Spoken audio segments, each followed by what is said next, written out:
Dr. Christie Whitbeck with Yes. Fort Bend ISD, so gracious to sit down with us for another superintendent talk. Thank you. Oh, my pleasure. I can't believe we're looking at another school year again. Another school year. It's like it happened. We just finished summer. Here it is. Yes, already upon us. And it's been a busy summer for Fort Bend ISD. Yes, we have a lot of projects, a lot of things going on. Yes. So KHOU 11 News has conducted a back-to-school survey asking parents for their questions to provide for the superintendent talk. And I'd like to get right to those, not waste any time. Our first question is about top priorities. A parent asked, what are the top priorities for Fort Bend ISD this year? Okay, I would say safety. Always looking at what we need to do any differently with safety, but top priority continues. That kind of aligns with discipline because we've got some new things we're rolling out in terms of discipline. But I would say literacy and math. And literacy can mean for the very young children, it can mean all the way through to college prep courses and things like that, but really looking at the English language arts curriculum as well. And then I think for us, it's also going to be looking financially at how we work on things behind the scenes to look at compensating our staff. I think they'll hear a lot about things like that. Now to the bulk of parent questions. Center around safety and security, one of those priorities that you mentioned, in fact. Bindra Shestra is interested to know about safety and security and ask what's been done to ensure the safety and security of students, teachers, and staff. Any new protocols, measures, equipment? Well, we have a lot of that going in from the bond that just passed that we're grateful to our voters from the 2023. So we're increasing cameras, increasing the door locks. We have some specialized door lock systems in every classroom, and we're making sure that those are in not only our new schools like where we are today, but all of any areas that were not covered. But we had 62 safety audits last year with 80 campuses. So as you can tell, you know, most of them were covered.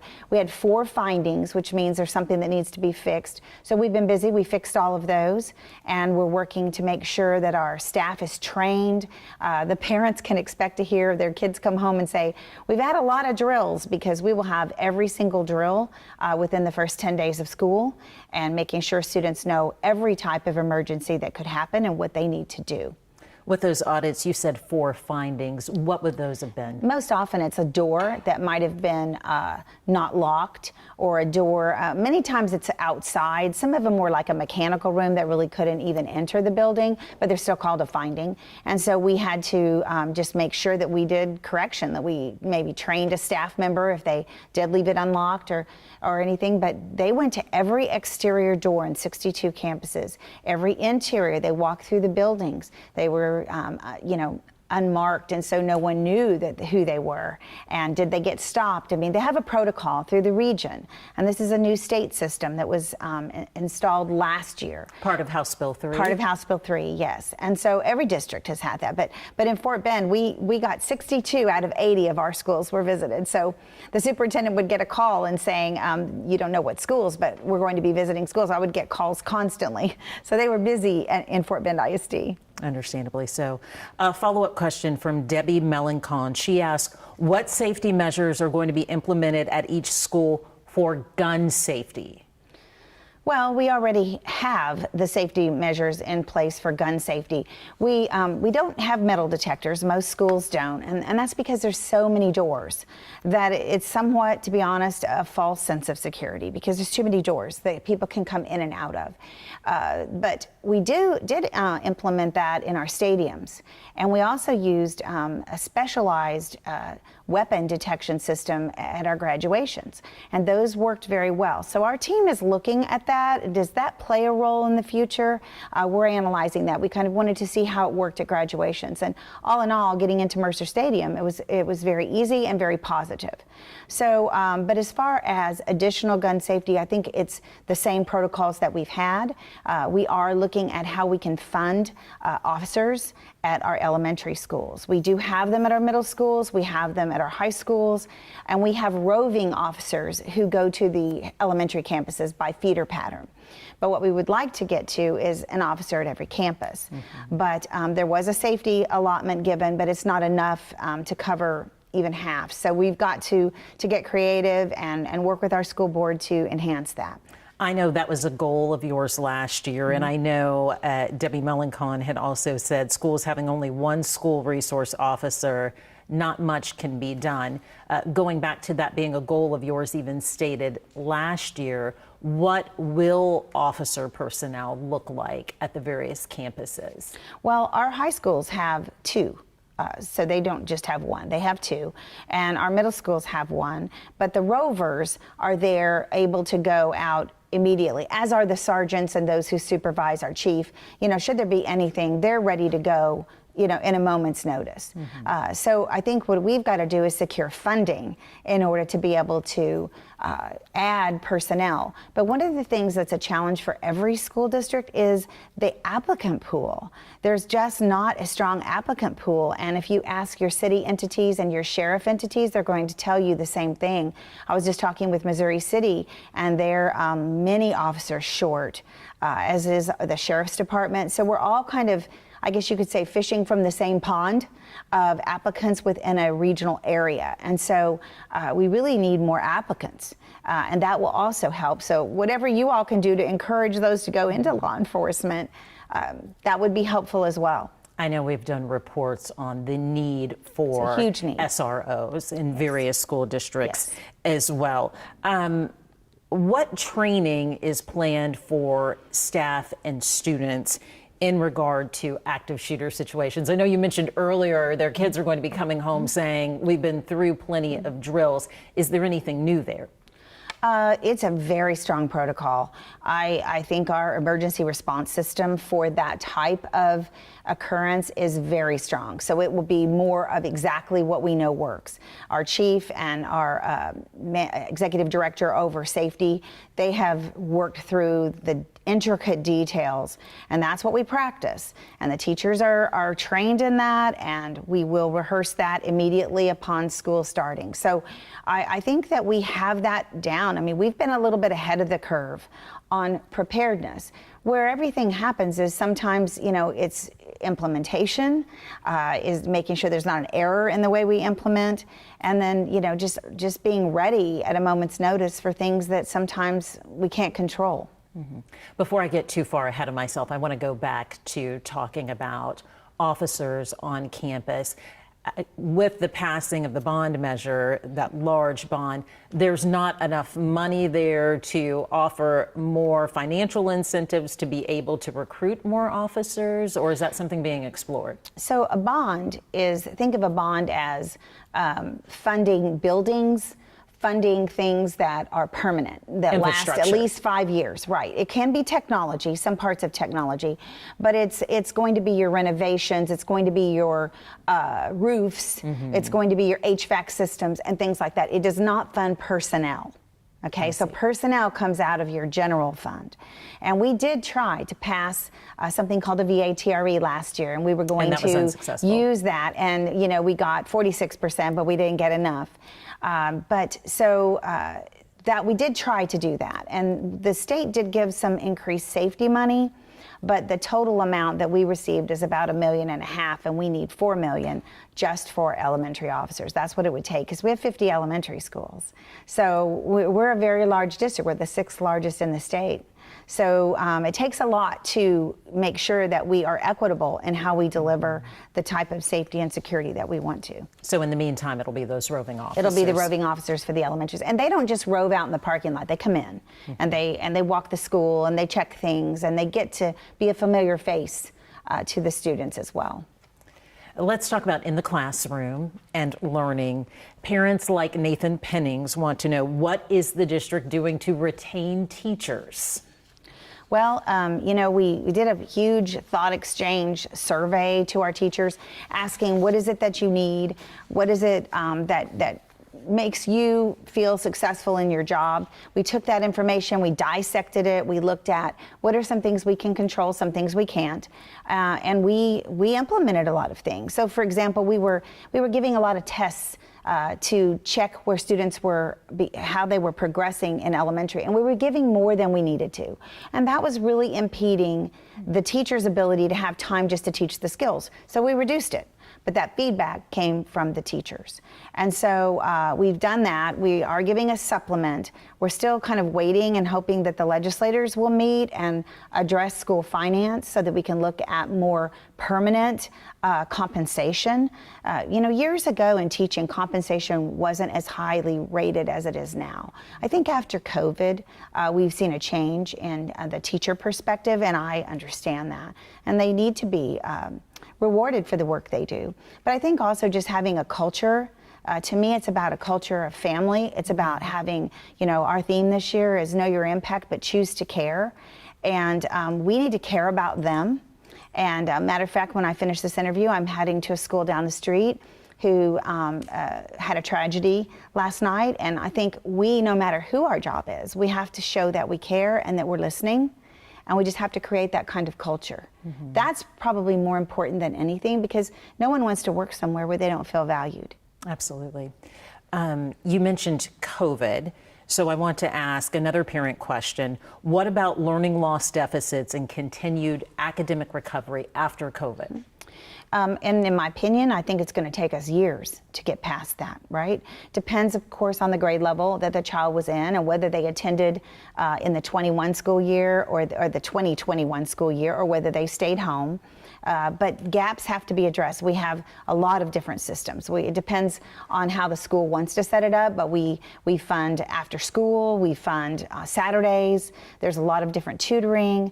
We bringing in a lot of mentors to help kids. And we want to increase that, like come and read to a child, come and do math facts with a child.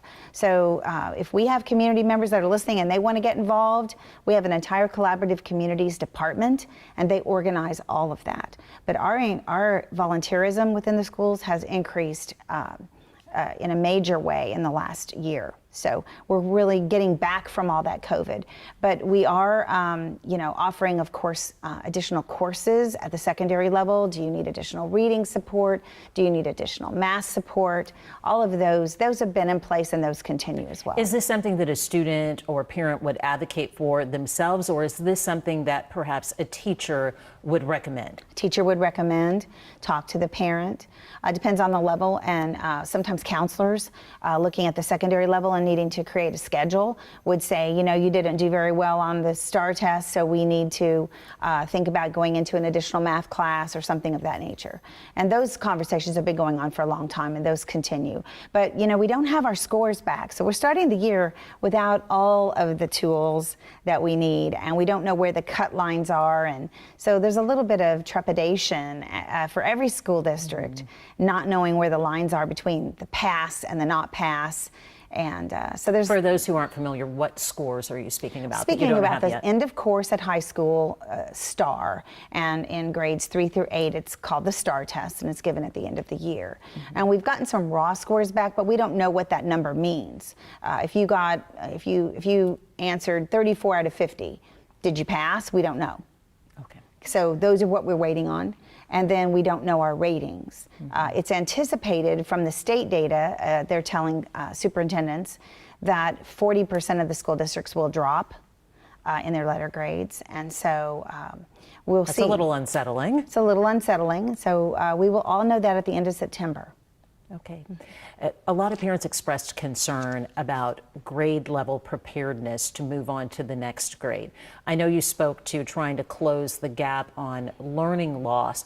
Are the same programs and different offerings available to help make sure that students are ready to move on to the next grade? Yes, same. That's exactly what we use. We try to fill the gaps with looking at their performance, and you can analyze that. We have walls. I can go into schools and see walls where it's literally by objectives. We know these children are struggling with fractions. We know these children are struggling with decimals, where then they make tutorial groups and they work with them during the day. A lot of our schools have tutorials during the day, so it doesn't prohibit those children that are involved in after-school activities or whose parents can't pick them up at the end of the day. It doesn't prohibit them from participating. So all of those things are used to fill the gaps. Now, if the gap is too wide, then that's where we have to have, crucial conversations with parents. Mm-hmm. And what does that look like? And is your child ready? And what are all the things that we need to consider together in that As a decision team. as a team. Right, as a team. Let's talk lunches now. Plenty of questions about school lunches. Okay. Rachel Joe wants to know, how is free lunch determined? Free lunch is an application process. So parents fill out an application. It's federal, and there's a government guideline. Okay, so it would be, and I don't have it memorized, but it would be, let's say, a number based on how many people live in your house. So it might be $46,000 a year combined income for a family of 4, or it'll have a number, and if you had a family of 6, then it might be 60,000. It'll depend on the amount of people within that home. And then if you qualify for that, you will either qualify for a reduced amount. So the lunch is $2.75. You would only pay maybe $1 or something like that. And then if you qualify for full free lunch, then you pay nothing. Now they did create a new change this year that if you qualify for free or reduced lunch, you'll automatically be given breakfast. So that's new. So 2 meals provided a correct. day if you qualify. Yes. I understand. Yes. And you answered this to a certain extent, but this was a parent question as well. We asked about the free lunch. The follow-up, if school lunches can be made more affordable for middle-class families who perhaps do not qualify for free lunches but are still dealing with the impacts of inflation. I assume reduced lunches would quite possibly apply there. Reduced lunches could apply there. They may be speaking about the gap that's just even a little more. You know, it's that you make enough money, but to not qualify, but it's not comfortable. And I think that's very real. I will say that there is something called whole school free lunch, and so this year we made the decision to add 2 campuses to that, which just means that if, let's just say, 65% of the school was on free lunch, but the others were not, that whole school would just be free. And we look at the numbers and how that rates. And we looked at that carefully this summer, and we added 2 more campuses to that. So there'll be a few families that will now not need to worry about it. But honestly, I think that question is just very real. And I think we find that not just in school lunches, but we find that with lots of things that families are struggling to pay for when they're right on that edge. Let's revisit safety because it was such a big topic of discussion. We are seeing more fights on campuses between students across the board in various school districts. For context, how many students do we have in the school district? 80,000. And do you have numbers for last year? Yes, I believe we're at 401, so definitely a decrease from that. And we were actually a decrease from the year before. I believe it was 421. I'm within a couple of numbers on that, being 100%. But so if you say 400 and you have 80,000, that's half of 1%. Okay, and that's fights. That's not children. So sometimes the fights are the same kids. Okay, it's an incidence. Those are by incident. So it's not rampant. It's not a major issue in Fort Bend, but it is wrong. And it is not something we condone. So what we've done is this year, our students are going to be told within the first day or 2 of school, because our principals each have a plan, that fighting is going to be taken to another level. And we've brought it up that if it's disruptive, we're going to send you to the alternative school. We're not just going to put you in school suspension or out of school suspension. Were you not sending students to alternative school before? Why is that different than years past when you're telling the students, we will now send you to alternative school? Well, fighting is considered a discretionary placement. So alternative school, first of all, think about the mandatory placements: drugs, alcohol, weapons. Okay, those are the first things we think of. And those are mandatory. It doesn't matter what the principal thinks, those kids are going to go. Fighting is discretionary. And fighting, as we know just from being citizens, fighting has levels of wrong. It has small fights. It has fights that might be in the middle of a large group of kids that are extremely disruptive. So the levels of wrong is always analyzed, but we're just going to really crack down on it. And I will tell you that I think I see reasons why you're seeing in this and hearing this across the board, not just Fort Bend, but everywhere. So years ago, when I was a high school principal, we could give a citation to students who fought. And then there was a law or bill passed around 2013, roughly, that prohibits school districts from giving a ticket to students who engage in fighting at school. And since I've been in this business this entire time, we see an increase when that was taken off the table. And when you say a citation, are you talking about Ticket. from the school itself or No, from the law school enforcement. police Law department enforcement. or law enforcement But outside of that in the community? Either one. It depends on your school district, because if you have your own police department like we do, then it would be our police officer who would deliver a citation. How many years ago was this, like roughly? It was around 10 years ago, around 2013. And so to me, it hasn't worked. That's my opinion. Not being able to give students citations. Correct, because a citation just raises it up a little bit. There's reasons for that, and I understand those reasons. But after just sitting back and after having been a high school principal, running a very large high school with 3,700 kids, I believe that there was a definite, I don't want to do that, and to the parents, I don't want to deal with that. I'm going to have to go to court. I'm going to have to take off work. I'm going to have to pay a court fee. And so there was more of a deterrent, so to speak. But I don't think tickets should have been just doled out for minor incidents. I know discretionary. Yes, discretionary, but they needed to be at a pretty high level before they should have been given. And maybe perhaps they were given too freely, and that's what led to that, because we don't want kids to feel as though they're criminals. We don't want kids to feel as though, they're just completely headed down a wrong direction. But I will tell you that I can speak from my own experience. I think that sometimes the very children we think we're helping, we're not. That they need to learn that this is not what you do, and if you do this out in the community, if you do this in your job, if you do this at your university, there are going to be serious consequences. So you think there needs to be harsher consequences? We are having harsher consequences in Fort Bend, and as a result, because it is not doing any student any good to think that, hey, I can't fight out in the community or I'll get arrested, but I'll go to school and plan something in the bathroom. That we need to stop that kind of mentality. So I think one of our parents had asked, what is the district doing to hold students accountable for poor behavior? Well, we're raising the bar on that incident, the fighting we've talked about, but we're also raising it on vaping. It's partly due to legislation.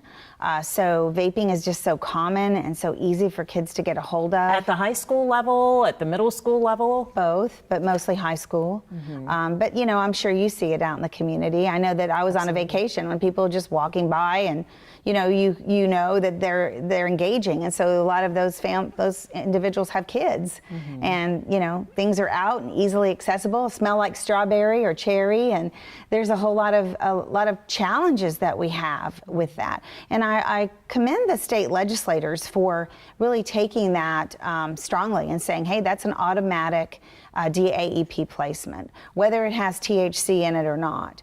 Now, we run into, as school districts, problems with that because we have to have space. And so in Fort Bend, we also really want to teach kids. So we have a very successful program. We call it RISE. And it's actually where they really learn about the effects of what that does to you and why that's just not good. Whether you're caught or not, it's just not good for your body, and how it can lead to other problems. And so we're going to put kids through that as well. So we want some prevention. We don't want to just always be heavy-handed. Right. We want to help them. Another concern from parents, bullying. Moms and dads want to know, how do you plan to improve the current school bullying situation in the district? Well, bullying is it's a very difficult concept to talk about, because bullying has a specified definition. Like, our bullying numbers are actually down across the district when you look at reported cases that we have. So bullying is kind of defined as bothering you, continuing to do so over time. It's not a one-time incident. So I think we have somewhat of a confusion that if someone's bothering me, or that it's bullying. Well, it could be, but it could also just be rude, disrespectful, inappropriate, and wrong, and therefore it needs a consequence, but it may not be bullying, because it may not be over time, unwanted, and clearly communicated to that person that it needs to stop. And so that's what we do, and our principals have a lot of tools for those type of conferences and for stay away agreements and all of that. But if bullying continues, then we will, deliver stronger consequences, and we do that. It sounds like bullying isn't as much of a problem in the district you're saying, but I know social media is an issue once again across the board. It plays a role in many student fights. Everything. A parent asks everything. A parent asks, what, if anything, can Fort Bend do about this problem? Talking about social media and what's taking place there. Well, I think that our principals do a good job of really setting tone and expectation. I can give you an example. We allow some latitude. One of my middle schools has decided that phones are going to be in the backpack, turned off when school starts, and they won't turn back on until school ends.